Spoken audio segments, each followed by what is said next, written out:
welcome back to my channel. I am your favorite Smubba of 3 Bougie Vintage, and today's video is a YouTube AI suggested video. So let's get into it.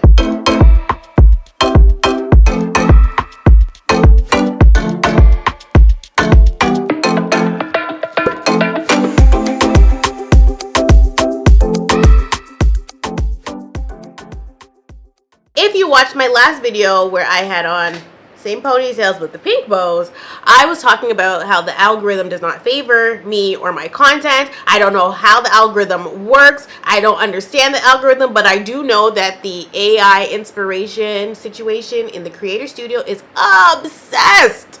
Okay, obsessed with court and trial and things of that nature. Obviously, I did do a mini series and people were tuned into the series and they wanted to see, you know, what was going on.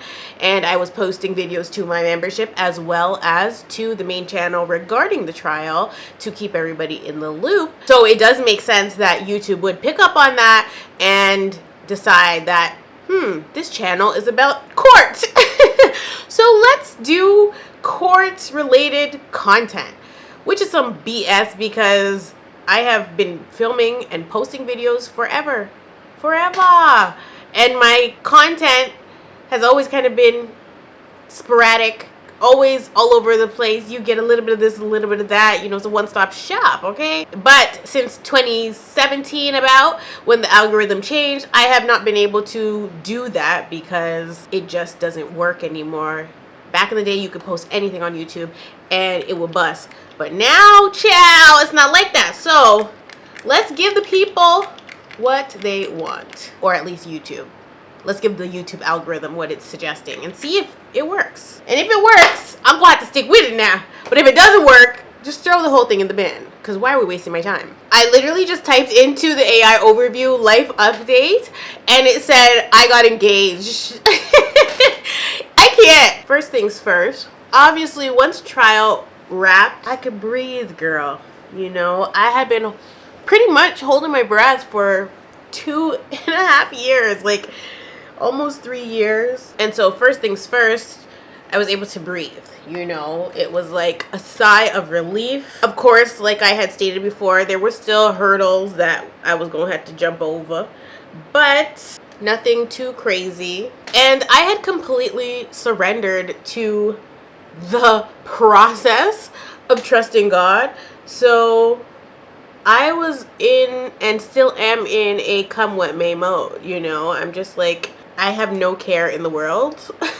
I just want what God has for me, and if he doesn't have it for me, then I'm not gonna have it. You know what I mean? That's just my belief system, and that will be my belief system until I'm 105. You know what I mean? So that being said, literally the day after trial, the Ottawa police contacted my lawyer again to inquire about how trial went. So my lawyer at that point sent him the judgment from the judge and the agreed upon arrangement between myself and my ex, and that's really the last I have heard of that situation, like where the Ottawa police are concerned, because obviously, you know, they were trying to come get your girl.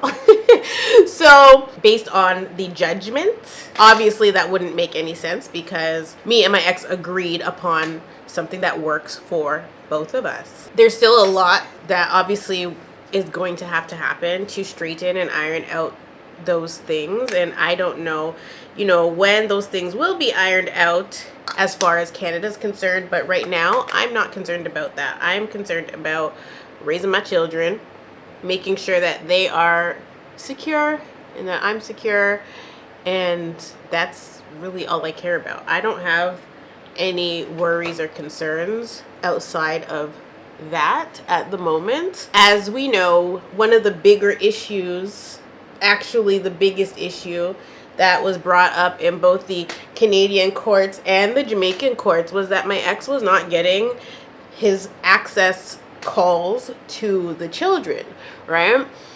And so yes, he was supposed to be getting FaceTime calls. When I first left Canada, he was getting his calls, or he got his first and second call.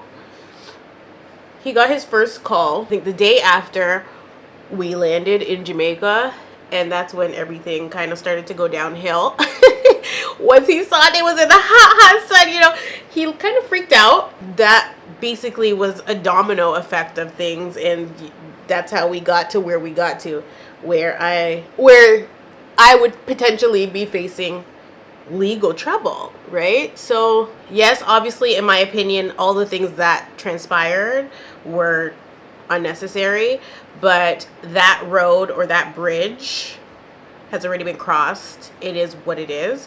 You know, sometimes you can't undo things, but I'm not one to harp or harbor feelings or emotions. Like, my life is very much on go at all times, that I don't have time to think about certain things and worry about certain things. But I was talking about the access calls. So when we first moved, he got his access calls, but then once they tried to start forcing me back to Canada, the calls stopped, because at that point the Canadian court system was like, bring your butt back home. And I'm like, are you guys paying for my first class ticket back? And they were not, obviously. So I was just not budging, and I also was not talking to anybody at that point. I was protesting. That was a big protest. Obviously, it was very bold of me and wild to do what I did, how I did it, when I did it, but I am faith over fear, and I was just doing what my spirit man was leading me to do. I didn't have a choice but to trust God. Like, I don't know if you've ever been in that place where you're just like, I ain't got a choice but to trust the Lord, so I'm gonna do that. Yea, though I walk through the valley of the shadow of death, I will fear no evil. Okay, and that's where I was at, baby. You would have thought I was David. Okay, so that's kind of where I was at with that. But obviously my intention was not to stop the phone calls from happening, but I didn't have a choice at that point, because they were trying to force us to come back, and I was not coming back. And if he's communicating with the children, or if there was just contact there, it would have just been way too stressful and just way too much. So I went back to no contact, because I had also stated to come and get the children, and they didn't want to come and get them, or they refused to come get them, said I had to bring them back. So that's why the access calls stopped to begin with, because it just didn't make any sense that I said to come get them because you guys said it's an emergency, and nobody's budging. You know what I mean? So at that point, ain't no phone calls, bitch. Phone call lock off. You're not getting knock off. And that's just a hill I was willing to die on, right? But obviously that's not the intention. Otherwise, when we first got to Jamaica, they would have never called to begin with, right? It was just something I was forced to do. So that happened. And then from that point up until August 2024, there was zero contact with their father. They had no contact. And in that time, they didn't ask about him. They didn't really bring him up unless they were like on their iPad and like a picture showed up or something. But that was mainly Salem and Belle. Nola had no idea who he was, right? And so I don't know if I ever put it in here, but I screen recorded and turned my mic on when court was approaching for the first time in 2024. And I showed Nola a picture of her dad. And I asked her who that was in the picture. And Nola said it's a fireman or a police officer. And I was gagging. I'm like, oh my God, she really does not know him. And so it wasn't until, you know, the courts in Jamaica ordered the phone calls to start up again in August of last year that Nola was introduced to her father, because I left him in 2022, pretty much right before Nola turned 1. So her memory of him was non-existent, you know. We introduced the calls back. At this point, Nola is 3, and the girls are on their first FaceTime call, right? This is last year. So they're on their first phone call, and Nola sees that her sisters are talking to somebody on the FaceTime, and she comes to get me. She comes to get me, And she's like, Mommy, Stacey and Belle are talking to a daddy on the iPad, right? She comes to get me to show me that they're talking to somebody. But she's referring to him as a daddy, right? Because at this time too, Nola referred to, if she sees an adult, she would refer to them as a mommy or a daddy. She doesn't know to call them an adult, right? So she would refer to people that she doesn't know as a mommy or a daddy. Or like, it doesn't even have to be a person. Like if she has a big tomato and a little tomato, she'll call it a mommy tomato and a baby tomato, okay? So that's just how she was talking at the time. And so she comes to get me and shows me, and I tell her it's okay. And they come and get her and introduce her to her father. At that point is when she realized that that's her dad, not a dad, right? And so from that point, Noli was aware that she was not born through immaculate conception, or that my mom was not her dad, because for a long time, like before, when she was 2 years old, Nola would call my mom daddy, and we would correct her. And we would tell her, no, that's not daddy, that's grandma. And she would insist, like it was cute, but we would just correct her because she can't call my mom daddy, right? At first, we didn't even know that that's what was happening. But I realized after that she was calling her daddy. So we had to start correcting her and say, no, that's grandma. And no matter what, if we said to Nola, say grandma, she would say daddy and just start laughing. So she knew she was saying the wrong thing, but she just insisted because that's Nola.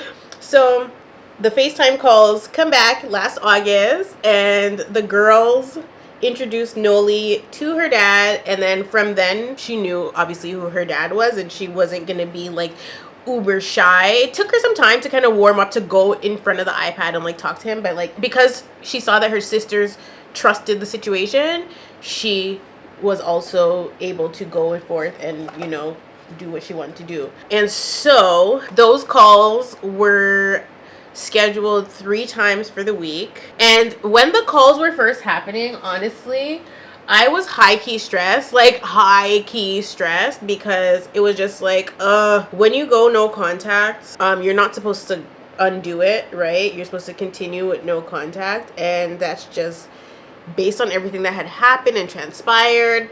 I was not interested in having contact because I didn't know if it was going to negatively impact my kids or positively impact them. I didn't know what was going to be the case. My kids are already very high-strung individuals, so like when I would be like paying attention to the calls, I would get annoyed because I'm like, this is why I had to sit there, right? Like at that time, I was having to sit there, so it felt like I was on the call too, because I couldn't just leave because my kids were getting in trouble, and there's not anything that my ex can do while the kids are getting in trouble. He could tell them to stop doing what they're doing through the iPad, but I never heard that come from him. So I literally had to sit there and watch them, because they will literally, you know how kids are, they get to showing off. So my kids would literally be climbing on the table, standing on the table, jumping off the table, doing all kinds of stuff because their dad's on the iPad. And so I would be getting annoyed, and I'm just like, oh my God. And then maybe 10 minutes into their call, they kind of be over it, and they start having dance parties. And so then he just sat there, and they're not talking to him because he's behind the couch and they're in front of the couch. So he's staring at a wall. They're over there jamming out, putting on all kinds of stuff on Amazon Music, which, by the freaking way, I thought that I had Amazon Music. I don't know if they like upgraded the subscription or whatever, but they ended up purchasing Luna, Amazon Luna, and all kinds of stuff. And I'm looking at these charges on my credit card, and I'm like, what is Amazon Luna? I had to Google it. I was like, what is that? Why do I have a subscription for this? But that's because my kids were busy taking the remote and doing whatever they do with it. So I had to cancel some stuff and change my Amazon Prime Music situation because I was getting charged for that. All because when they're on the call, they didn't know what to do after a while, because they're kids. They have zero attention span, okay? Like, they ain't got nothing to talk about. So they would be on these calls, and I'm sat there annoyed because I'm just like, this is a waste of time. Like, say hi, how was your day, and get gone, right? That was my attitude at the time, because I was very just uncomfortable with the situation. I was uncomfortable. And then, I don't even think it's been a month since the calls had started. the baby drama happened. And, you know, my kids heard the baby crying and they freaked out and they're like, what the hell? They start pressing their dad about it. That was crazy. And, you know, all that drama unfolded. Well, that was that story took quite a few turns, okay? Because I sat on the information for a long time, but when my ex kept denying that he had a child, even though the children, he was gaslighting the kids. And so when they were pressing him about it and he was like telling them no and pretty much calling them crazy, that's pretty much when I had enough. And that's when I was like, my ex has a baby, right? Well, that obviously didn't go over well. So the child's mother ends up contacting me on some craziness. And I didn't think that that was wise, because obviously we were in the middle of court stuff. And so threatening the ex-wife was a little bold and crazy. And so his legal team at the time ended up getting involved, and they, I guess, wrote out some kind of apology and had her send it or something. Like, it was just crazy, like, and pretty much begging for sympathy. And I was just like, is this for real? And I'm like, does this legal team not see that everything that I was saying was FACTS facts? Like, that day was the day that the legal team realized, oh my God, who do we have as a client?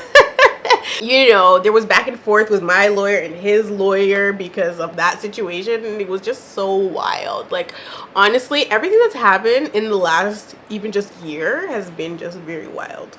Very wild. You're too wild. You're too wild. Okay? Giving Sia. So at that point, I was like, so we got on these FaceTime calls for you to lie and gaslight the kids. So I'm very annoyed by this, because I didn't find that there was an issue with him having a new child. I did find issue with him lying about the child when my kids are hearing the baby, right? And so, and I'm hearing it too, because it wasn't a situation where like the kids heard it and then told me about it. I was sat there when the baby started crying, and then I heard the gaslighting. So obviously, as mom, I'm gonna be pissed off, because why are you lying? Why you always lying? Okay? And so they are very passionate kids. And they were pressing him like hell. And even like over the weekend, Nola randomly brings up the baby again, and I'm just like, oh my God, Nola, please. But that's how Nola is. Like, she's very confrontational, okay? She be dragging me, okay? Like, so welcome to parenthood, you know what I mean? That's just how she is. Like, if she doesn't like something, or if she has her feelings and opinions, she will definitely tell you. And you know, that's something grow are. So I allow them to express themselves without getting disrespectful. Obviously, she knows not to cross a certain, you know, line with me, but I can't say that she has that same boundary with her father. So when she's ready to dig her heels in or press him about something, she is. Like, out of all three of them, the baby is the one that I have always feared. She is scary. Nola is a scary child, okay? Like, I have never known what to do with her, ever. Not like, ever. But she's very funny. You know, once that situation happened and I posted that video, well, it allowed for him to clear the air with the children, right? Because all that drama happened, and the lawyers are now involved, and the lawyers know, you know, his lawyer now knows that I know about this other child. You know, we could use it to our advantage in the court system, but his lawyer was also going to spin that whole entire narrative as well and use the child to say, oh, they need to get to know their other sibling, which well, yeah, but I think in court me and my lawyer would have had the better argument about, you know, that situation, because at that time the whole entire premise was to remove the children and send them back to Canada. And so it wouldn't have been in their best interest to be sent back to Canada and be in a completely different environment with another child that they were first told didn't exist, like, you know. So we would have had the better argument in court, but we didn't have to even go there. Once I had posted the video about that situation, my ex was then freed from that shackle to speak the truth and, you know, tell the children what they already knew, because they were getting upset.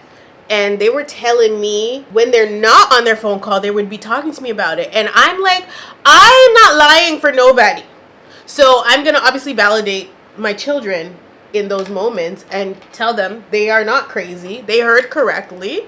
And, you know, make sure that they know that it's not okay to lie. That's how you got to raise your kids now. The same week that I released that video, my ex finally came clean to the children, and that was the end of it. The kids were not, at that point, the kids stopped pestering me about it. They stopped really pestering him because I had to tell them.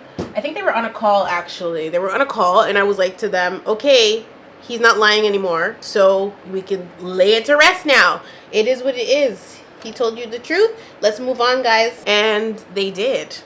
It was that simple. I was happy about that. Very happy. Very, very happy. So the calls continued, of course. And, you know, as the calls continued, obviously we were getting closer and closer to trial. At that point, I knew trial was in March, but I had no idea what days a trial was scheduled for. The year was ending. We were getting ready for, I think, Christmas and stuff. And they were still on their calls. Literally, what was it? The week after Christmas? The week after Christmas is when the calls stopped again, because Salem's iPad broke. And her iPad at the time was the only one that could be used for the calls, because Belle's iPad was also broken. Nola's iPad broken. They done broke my iPad. Ciao! I can't. Okay. Now, Salem's iPad, when it broke like literally days before her birthday. So when that happened, I used the opportunity to ask my ex if he wants to get her a birthday present, which would be a new iPad, so that the calls would not stop. And obviously, I've already told this story. That didn't happen. We were back at square one. However, we were in the middle of settlement, and the settlement was that the kids would go back to Canada, and, you know, and everything would be in his hands and his control. So since that was the case, I didn't make a big deal out of the iPad situation, because I had already put forth my settlement terms, and it was for him and his lawyer to sign off on that. So at that point, I'm not gonna bend over backwards trying to figure out the iPad, because he was agreeing to take the children back to Canada. But of course, the Lord had other intentions for everybody. So that didn't happen. And so once we went to trial and trial wrapped, we had to figure out the iPad situation all over again so that the calls could start up again. And obviously, you know, the whole child support issue and blah, blah, blah, blah. And, you know, so many people have been like, you need to get him for back child support and blah, blah, blah, blah. Let's be for real here, please. Let's be so for real. Like, let's just be for real. Okay? Anyway, you know, the court obviously ordered that the calls need to be happening. But they also had ordered that he has to pay child support. So obviously, if there's a two-way street, we're not going to have any issue, right? So we were trying to iron out the whole iPad situation and get that situation resolved. But if you are in my membership, you already know how the iPad situation ended up going. It went left, as everything does. So I had to actually go and get Bellamy's iPad fixed so that they could start having their phone calls again. Because like I said, it was never my intention to stop the calls. Find a temporary solution for Belle's iPad, because I think it's going to work for now, but it's definitely probably going to pose an issue in the future. My kids just need new devices. That's it. They need new devices. But because they're so destructive and they don't care about Nathan, I don't feel like purchasing a new device for them, because obviously I have to get 3, you know. I think they daddy got to step up to the plate, Chad, and get them their devices now. I have purchased all of the devices. I've purchased all the iPads. There was one iPad purchased by a third party at one point, but that iPad broke a long time ago and I got rid of it a long time ago. So that was Bellamy's original iPad. And so Christmas of 2022, I had purchased Belle a new iPad. So Belle has a pink iPad. And I think I used it on, what's it called? I used it to do one of my, what was it, baddies videos or whatever. So that iPad is broken. And so I had to go do a temporary fix on it. And that is how they were able to do their first phone call with their dad just over this last weekend. And it's not the same as it was before in terms of like how I feel about the phone calls. I don't give a damn about the phone calls, which I have always stated. The phone call, their first phone call, went relatively well. I wasn't really even there for it. Like, they were in the backyard. I was close by, but like I can't really hear too much. I was there just again to make sure that they weren't getting into any trouble, because at one point Nola had her roller skates on and decided that she was going to be on Jackass and stand on the table and telling me to look. And I'm like, girl, if you don't get down, I'm like, girl, that happened.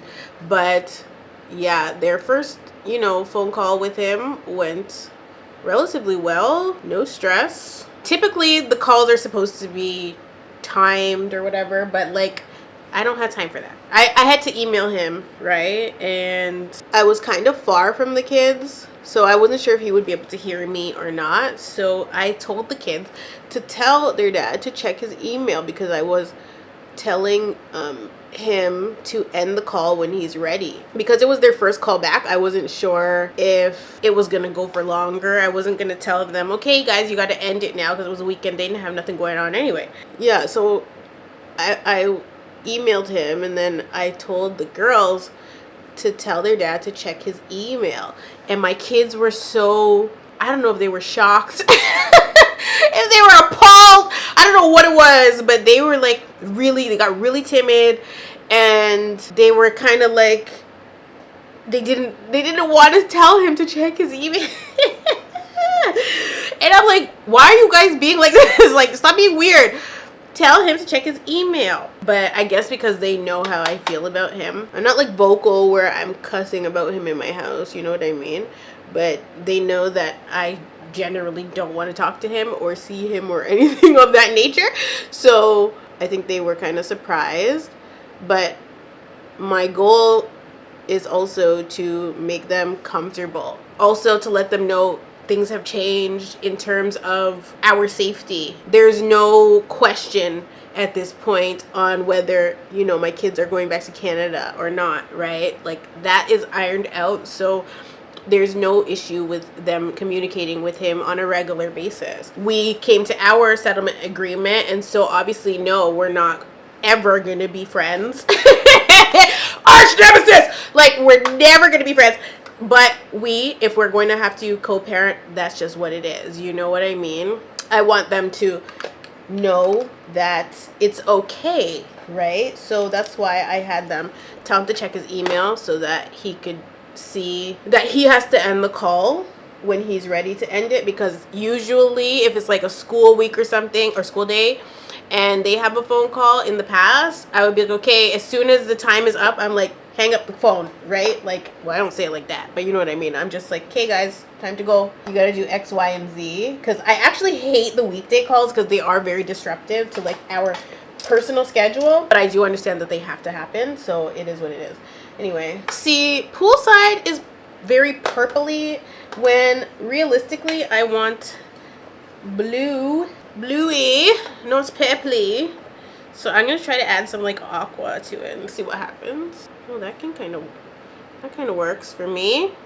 I don't know how long that first call lasted, but pretty much once he was ready to go, he just told them he gotta go cook dinner, and that he will call them, I think, the next day. There is a schedule that we're supposed to follow, so he did email me and ask me, like, are we following that schedule from the courts? Because if we are, then the next call would be Sunday at whatever time. And he also